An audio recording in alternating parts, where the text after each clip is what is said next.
In this section, we will see how testing is carried out in specialized environments like object-oriented software and web-based system.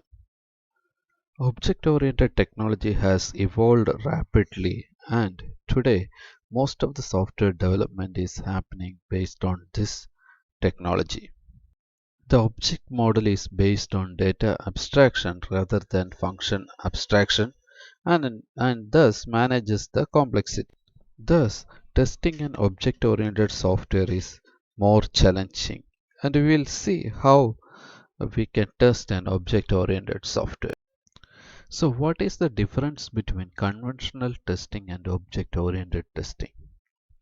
The conventional programming consists of procedures operating on data, while object-oriented programming focuses on objects that are instances of classes. In object-oriented programming, software engineers identify and specify the objects and services provided by each object. They also identify the interaction between two objects. An object-oriented program should be tested at different levels to uncover all the errors. At the algorithmic level, each method of every class in the program should be tested. White box testing can be used for this purpose. At the class level, every class should be tested as an individual entity. At this level, programmers who are involved in the development of class conducting the testing. Test cases can be prepared from the requirement specifications, models, and the language used. Next topic is verification of object-oriented software. Object-oriented software is largely depend on object-oriented analysis and object-oriented design models, and hence it becomes important to verify them. If there is a problem in the definition of class, attributes, or methods, and it is not discovered during the analysis phase, then this problem will propagate to the design and implementation phase. So the steps involved are assess the class responsibility collaborator model and the object relationship diagram. So this represents a set of classes and the interaction between them using associations and messages sent and received by the classes. So this helps to understand the messages exchanged between the classes. Next, review system design. In this, the object behavior model is verified to check the mapping of system behavior to subsystems. Also, concurrency and task allocation is reviewed.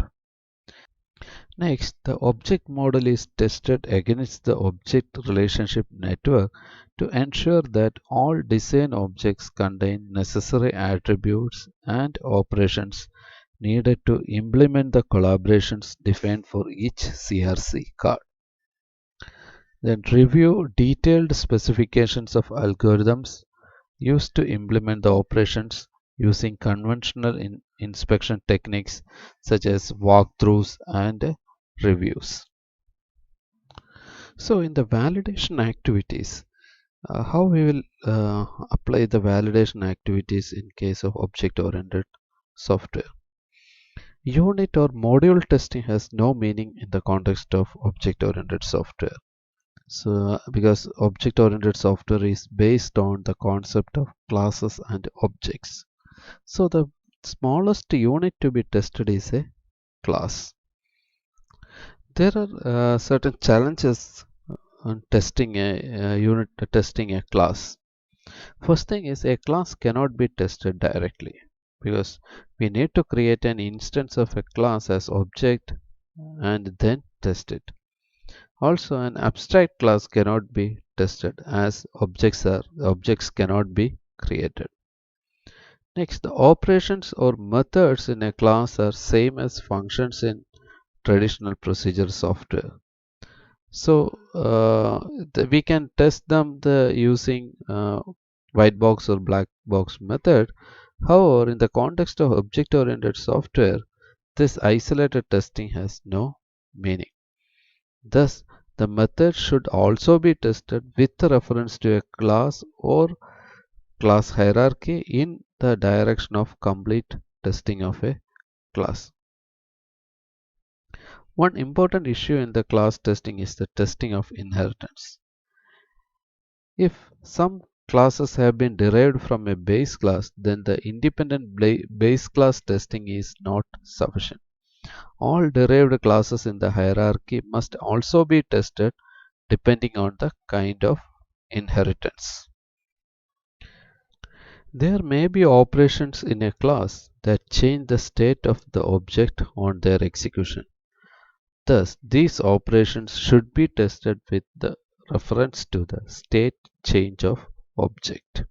Polymorphism make testing more complicated. The identification of all paths through a section of code that uses polymorphism is harder because the criteria that indicate different paths are not specifically mentioned in the code.